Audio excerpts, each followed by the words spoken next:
അങ്ങനെ പി.വി. അൻവർ രാജിവെച്ചതോടെ നിലമ്പൂർ നിയോജക മണ്ഡലം ഇനിയിപ്പോൾ ഉപതെരഞ്ഞെടുപ്പിലേക്ക് നീങ്ങുമെന്ന കാര്യത്തിൽ സംശയങ്ങളില്ല. മലപ്പുറം DCC പ്രസിഡന്റ് VS ജോയിയെ പരിഗണിക്കണമെന്ന് അൻവർ വാർത്താസമ്മേളനത്തിൽ നിർദ്ദേശിച്ചു. അപ്പോൾ ഇങ്ങനൊരു നിർദ്ദേശം വന്നതോടുകൂടി തന്നെ മത്സരം കോൺഗ്രസും CPM-ഉം തമ്മിൽ മാത്രമാകും എന്ന കാര്യത്തിലും ഉറപ്പായിട്ടുണ്ട്. പി.വി. അൻവറിന്റെ പരിഹാസത്തിന് മറുപടി പറയുന്നില്ലെന്ന് ആര്യാടൻ ഷൗക്കത്തിന്റെ പ്രസ്താവന വന്നു. കോൺഗ്രസിലും കാര്യങ്ങൾ ധാരണയായെന്ന സൂചനയാണ് ഇത് നൽകുന്നത്.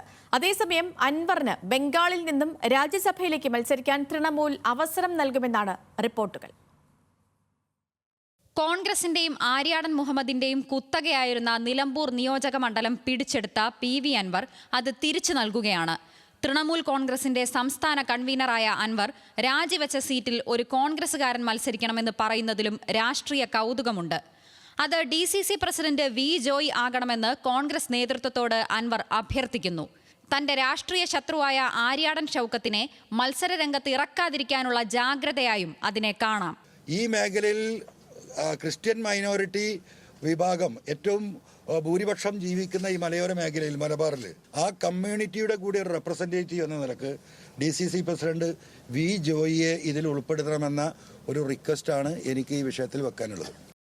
സ്ഥാനാർത്ഥി ആരെന്ന് പാർട്ടി തീരുമാനിക്കുമെന്ന് പറഞ്ഞെങ്കിലും അൻവറിന്റെ പരിഹാസത്തിൽ നിന്ന് ആര്യാടൻ ഷൗക്കത്ത് ഒഴിഞ്ഞു മാറുകയാണ് ചെയ്തത്. അതിന്റെ ശരികേടിനെ കുറിച്ചും അതിന്റെ ശരിയെക്കുറിച്ചും ഒന്നും ഞാൻ ഇപ്പൊ കമന്റ് ചെയ്യുന്നില്ല. ഇതൊക്കെ പാർട്ടിയും UDF ഒക്കെ എടുത്ത് തീരുമാനിക്കേണ്ട കാര്യങ്ങൾ, നേതൃത്വം എടുത്ത് തീരുമാനിക്കേണ്ട കാര്യങ്ങളാണ്.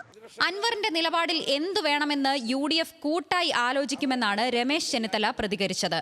ഞങ്ങളെ സംബന്ധിച്ചിടത്തോളം അൻവർ UDF-മായി ബന്ധപ്പെട്ട് പോകാൻ ആഗ്രഹിക്കുന്നുണ്ടെങ്കിൽ UDF-നോട് ആ കാര്യം രേഖാമൂലമോ അല്ലാതെയോ അറിയിക്കുമ്പോഴാണല്ലോ നമ്മൾ ചർച്ച ചെയ്യുന്നത്.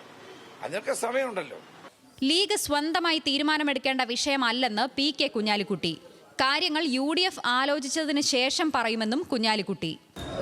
പാർട്ടി കോൺഗ്രസ് അതിനുശേഷം ആ കാര്യം ആലോചിക്കേണ്ട UDF-ആണ്. UDF കൂട്ടായി എടുക്കുന്ന തീരുമാനത്തിന്റെ കൂടെ ഈ വിഷയത്തിൽ ലീഗ്. രാജിവെക്കലും പിന്തുണ പ്രഖ്യാപിക്കലും അൻവറിന്റെ ഇഷ്ടമെന്ന് മുസ്ലിം ലീഗ് നേതാവ് PK ബഷീർ. അല്ല, അത് രാജിവെക്കലും പിന്തുണക്കലൊക്കെ അദ്ദേഹത്തിന്റെ ഇഷ്ടമാണ്. അത് ഞാനെന്ത് പറയാനാ? അത് അദ്ദേഹം അങ്ങനെയാണ് നല്ല കാര്യം, അല്ലാതെ പറയാൻ പറ്റില്ല. അൻവർ എവിടെ പോയാലും പാർട്ടിയെ ബാധിക്കില്ലെന്ന നിലപാടിലാണ് CPIM. ഒടുവിൽ അൻവർ UDF-ൽ എത്തുമെന്നും സംസ്ഥാന സെക്രട്ടറി MV ഗോവിന്ദൻ പറഞ്ഞു വെക്കുന്നു. പിന്നെ എവിടെയാണ് അദ്ദേഹം പോകാൻ പോകുന്നത്? DMK-യിൽ പോവോ, തൃണമൂൽ കോൺഗ്രസ് പോവോ തുടങ്ങിയ കുറേ ചോദ്യമുണ്ട്. എനിക്കതിൽ യാതൊരു സംശയവും, ഒറ്റ ഉത്തരവേ ഉള്ളൂ. അതിന് അദ്ദേഹം UDF-ലാണ് പോകുന്നത്. അൻവറിന്റെ രാജി നിലമ്പൂരിൽ യാതൊരുവിധ ചലനവും ഉണ്ടാക്കില്ലെന്നാണ് CPIM മലപ്പുറം ജില്ലാ സെക്രട്ടറി VP അനിൽ പറയുന്നത്. P. ശശിക്കെതിരെയും അജിത് കുമാറിനെതിരെയും പാർട്ടിയിലെ ഉന്നതർ പറഞ്ഞിട്ടാണ് ആരോപണം ഉന്നയിച്ചതെന്ന അൻവറിന്റെ ആരോപണവും ജില്ലാ സെക്രട്ടറി തള്ളി. പി.വി. അൻവറിന് അനുകൂലമായ ഒരു സാഹചര്യവും നിലമ്പൂരിൽ ഇല്ലെന്നും ഒരാളെപ്പോലും CPIM-ൽ നിന്ന് കൂടെ പിടിക്കാൻ അദ്ദേഹത്തിന് കഴിയില്ലെന്നുമാണ് CPIM ജില്ലാ നേതൃത്വത്തിന്റെ നിലപാട്. നിലമ്പൂരിലെ UDF സ്ഥാനാർത്ഥിയെ കോൺഗ്രസും UDF-ഉം തീരുമാനിക്കുമെന്ന നേതാക്കളുടെ പ്രതികരണം വരുന്നുണ്ടെങ്കിലും സ്ഥാനാർത്ഥി ചർച്ചകൾക്ക് തുടക്കമിടാൻ പി.വി. അൻവറിനായി. സ്ഥാനാർത്ഥിയാകാൻ ഇല്ലെന്ന് അൻവർ നിലപാട് സ്വീകരിച്ചതോടെ വരും ദിവസങ്ങളിൽ നിലമ്പൂരിനെ സംബന്ധിച്ചുള്ള ചർച്ചകൾ കൂടുതൽ സജീവമാകും. അതേസമയം പി.വി. അൻവറിന് ബംഗാളിൽ 2026 ഒഴിവ് വരുന്ന സീറ്റിൽ രാജ്യസഭയിലേക്ക് മത്സരിക്കാൻ തൃണമൂൽ കോൺഗ്രസ് അവസരം വാഗ്ദാനം ചെയ്തുവെന്നും റിപ്പോർട്ടുകളുണ്ട്.